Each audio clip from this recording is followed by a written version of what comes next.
Saudara, kita lanjut di slide berikut, ya, slide nomor 17. Ada 4 hal yang harus diperhatikan berkenaan dengan riwayat sejarah. Pertama, hal kerajaan.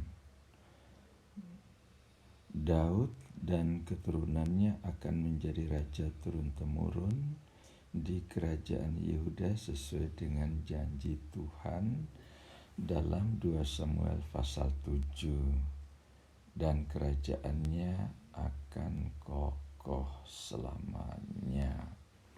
Nah, saudara, berhubungan dengan bahagian ini perlu penjelasan sedikit bahwa dikatakan bahwa Daud dan keturunannya akan menjadi raja turun-temurun.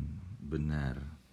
Ya, tapi kerajaan Daud dari dinasti Daud berakhir pada tahun 586 sebelum Masehi. Nah, ini dinasti Daud dalam keturunan-keturunannya berakhir ya pada tahun 586. Tapi yang dikatakan dalam 2 Samuel pasal 7 dan kerajaannya akan kokoh selama-lamanya, itu menunjukkan kepada keturunan kemudian yang disebut juga dalam 2 Samuel, yaitu tentang kerajaan Mesias. Nah, berbicara tentang kerajaan Mesiasnya inilah yang dimaksud dengan kerajaan Daud itu akan kokoh selama-lamanya. Ya, karena Mesias akan memerintah selama-lamanya. Mesias adalah keturunan Daud, ya. Nah, yang berikut, yang kedua, tentang firman Tuhan disampaikan oleh nabi-nabi. Ada pelayanan nabi seperti Deborah, Samuel, Nathan, Gad, Ahia, Mika, Elia, Elisa. Nabi-nabi ini adalah orang-orang yang berkuasa dan berwibawa oleh karena mereka sendiri dikuasai oleh firman Tuhan yang mengarahkan seluruh sejarah bangsa Israel. Nah, bagian ini berbicara tentang firman Tuhan, bahwa firman Tuhan diberikan Allah melalui para nabi, dan mereka menyampaikan firman Tuhan secara berkuasa, ya, karena memang Tuhan menaruh firman Tuhan dalam bibir mulut para nabi-nabi. Sehingga apa yang mereka katakan semuanya terjadi. Karena sumber firman-Nya adalah dari Tuhan sendiri. Yang berikut tentang Bait Allah di Yerusalem. Mulai dari kitab 1 Samuel, perhatian dikhususkan kepada tabut perjanjian yang dibawa dari Shilo ke Filistin, kembali ke Kiryat Yarim, dan akhirnya tabut tersebut dibawa oleh Daud ke Yerusalem. Raja Daud sangat berkeinginan untuk mendirikan rumah untuk tabut itu, dan rumah yang diinginkan itu baru terlaksana dengan pendirian Bait Allah oleh Salomo, ya. Nah, itu berhubungan dengan tabut. Jadi tabut itu ada melalang buana di sekitar orang Filistin lebih kurang 7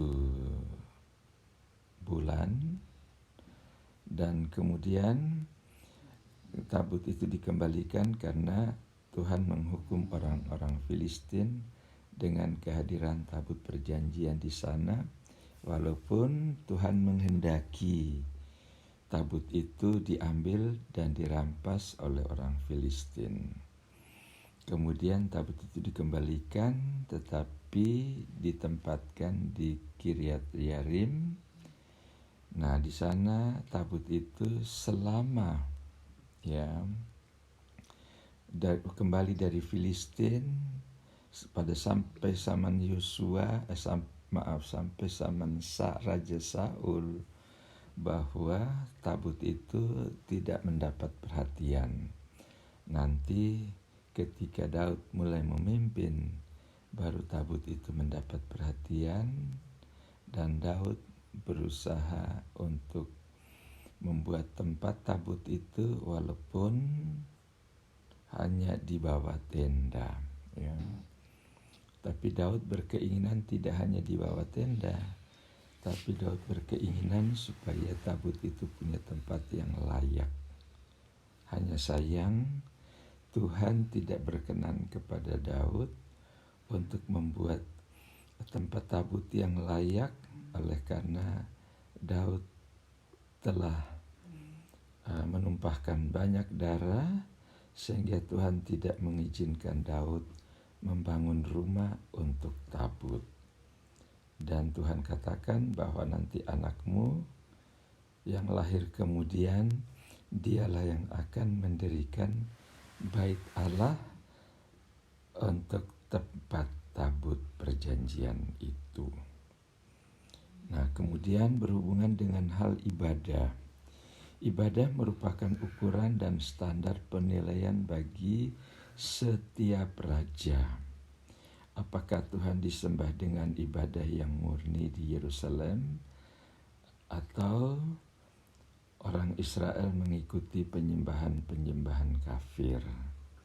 Menurut standar ini, raja Israel gagal karena mereka menghidupkan kembali penyembahan yang dilakukan oleh Raja Yerobeam di Betel dan di Dan.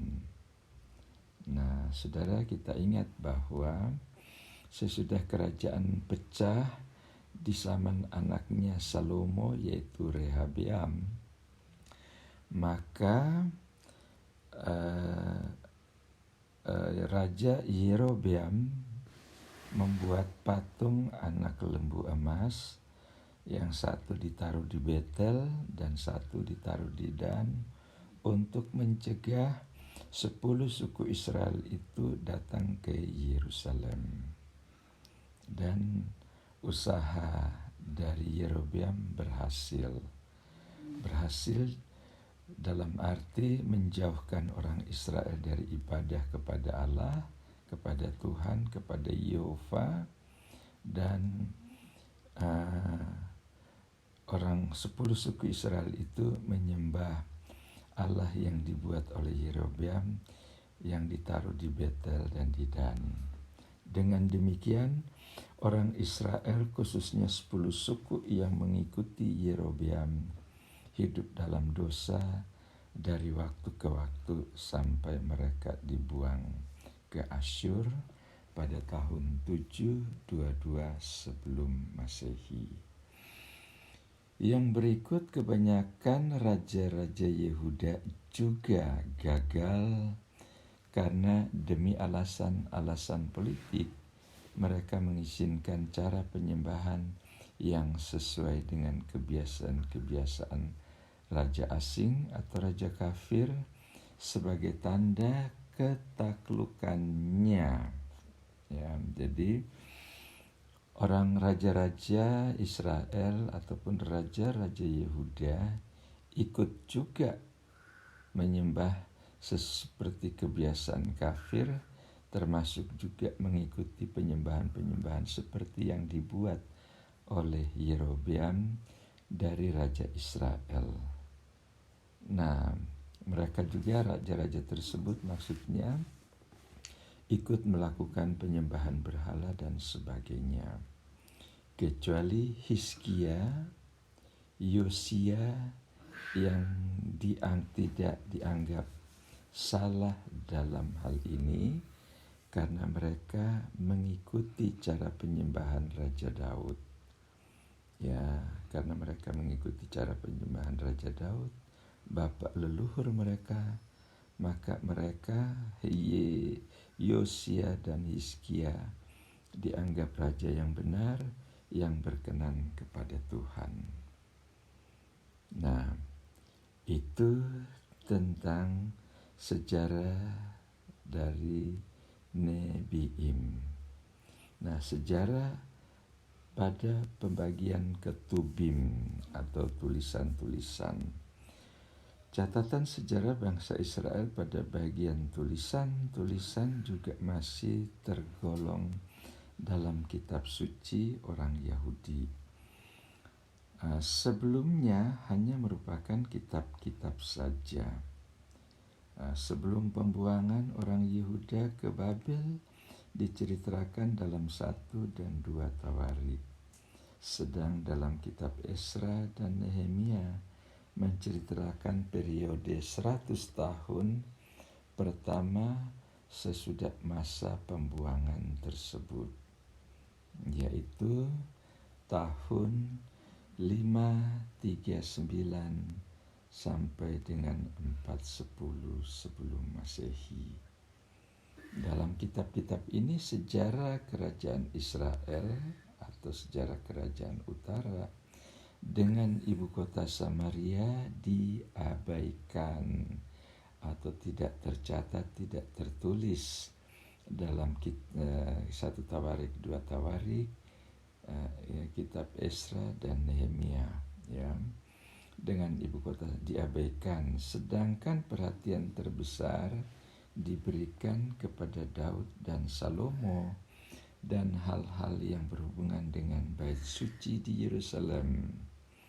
Penulis kitab-kitab ini sangat mendukung keluarga Daud sebagai raja yang sejati dan memandang suku-suku di utara, yaitu 10 suku, sudah tidak menjadi umat Allah lagi setelah mereka mendirikan kerajaannya sendiri. Nah, ini catatan ini penting, bahwa kerajaan selatan tidak menganggap kerajaan utara sebagai umat Allah lagi, karena kerajaan utara sudah hidup jauh dari Tuhan, bahkan hidup dalam penyembahan berhala yang dibuat oleh Yerobeam, raja pertama, ketika kerajaan itu pecah. Demikian juga waktu menceritakan kembali bait suci dan tembok kota Yerusalem sesudah orang Yahudi kembali dari pembuangan. Penulis kitab ini menekankan bahwa orang Samaria, yaitu 10 suku, sudah campur baur dengan bangsa-bangsa lain, sehingga mereka tidak diperbolehkan untuk mengambil bagian dalam pekerjaan pembangunan bait suci yang dilakukan oleh Zerubabel, ya, sesudah pembuangan, di mana pada tahun pertama pemerintahan media Persia, yaitu Raja Kores, ketika mengizinkan orang Israel yang tinggal di Yerusalem kembali ke Yerusalem untuk membangun bait suci atau bait Allah di sana, maka tantangan yang mereka hadapi adalah orang-orang Samaria. Nah, dianggap bahwa orang Samaria itu bukan suku Israel lagi, karena hidup mereka sudah campur baur dengan orang-orang kafir. Nah, karena itu mereka tidak diizinkan oleh orang Yehuda untuk membangun bait Allah yang kedua setelah kembali dari pembuangan. Karena itu penulis kitab Tawarik, Esra, dan Nehemia memusatkan perhatiannya pada peristiwa-peristiwa dan catatan-catatan yang berhubungan dengan bait suci dan ibadah orang Yehuda. Namun mereka juga menggunakan catatan dari beberapa kitab nabi seperti Samuel, Nathan, Gad, dan Nabi Ido. Nah, demikian berhubungan dengan latar belakang sejarah kitab sejarah mulai dari Yosua sampai dengan Esther.